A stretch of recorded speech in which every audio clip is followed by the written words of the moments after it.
The New Thing by Michael Lewis is his narrative of digging into the adventurous life of Jim Clark. To the average person, he may be one of the 1,000 other Jim Clarks, but in the world of technology, specifically Silicon Valley, he is a legend. Clark's road to success was everything but conventional. He dropped out of high school and left home at the age of 16 to join the Navy.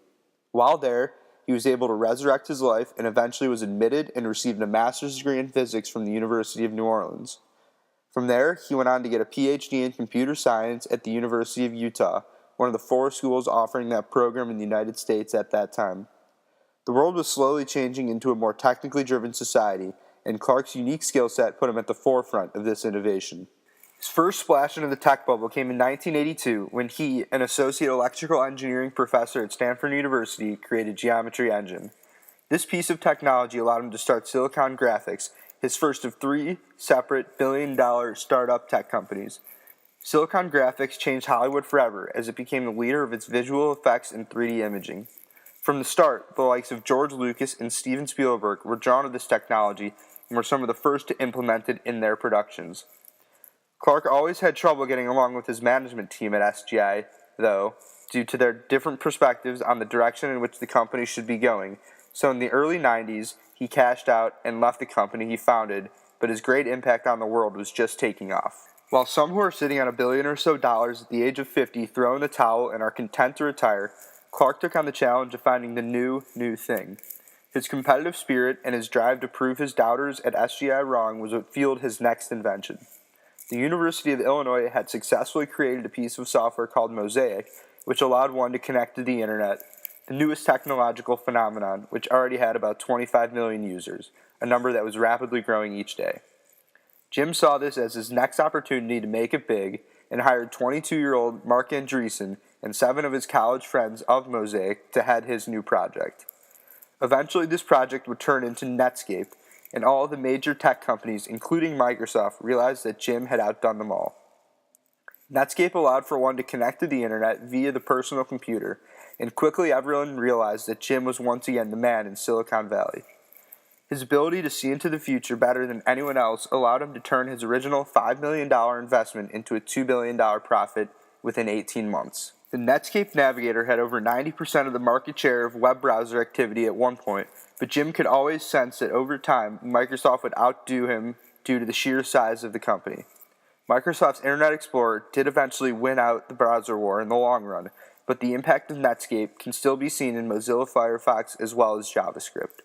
Throughout all of this, in his spare time, Jim was always writing code for Hyperion. Hyperion, of course, was Jim's 157-foot sailing yacht, the largest ever made at the time. Clark's goal was to have computers sail it across the Atlantic Ocean. Everything from the lights in the cabin to the engine would be reliant on computer code written by Jim or his 3 other Seascape software engineers for 25 SGI workstations. Anything that Jim believed was possible, he attempted and usually succeeded.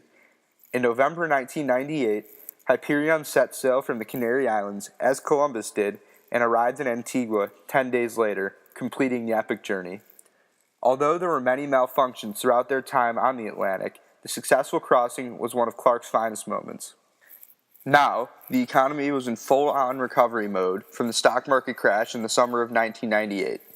Healthion, Clark's latest endeavor, aimed to streamline all paperwork and communication in the U.S. healthcare sector, which was worth about $1.5 trillion at the time.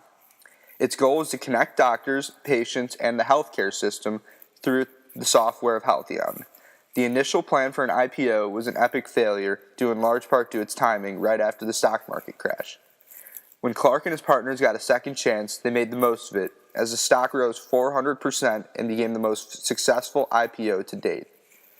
To no one's surprise, Clark managed to create his third billion-dollar dot-com startup. With competition from a Microsoft-backed company called WebMD looming, Clark did the unthinkable and merged with the evil monopoly of Microsoft. He learned from his mistake with Netscape, and although it killed him inside to make this move, he knew that strategically it was the only choice for long-term stability of the company. Change and innovation became the 2 words that defined Clark's life. Whether it was creating a new life for himself after his troubled childhood or another billion-dollar Silicon Valley startup company, Clark was always looking for something new to accomplish and enjoy. One of his goals was to be richer than Larry Ellison, CEO of Oracle, and this was obviously something that kept him motivated. Before docking Hyperion, Lewis went into Clark's cabin to get his final thoughts about the successful crossing of the Atlantic. Before he could speak, he noticed that Clark was hovered over an architectural drawing, which happened to be a new boat design, which was set to be about 250 feet long. When Lewis questioned him about it, Clark responded by saying, "Hyperion is a beautiful boat, but this was the perfect boat." Some people are just never satisfied, and Clark is definitely one of them.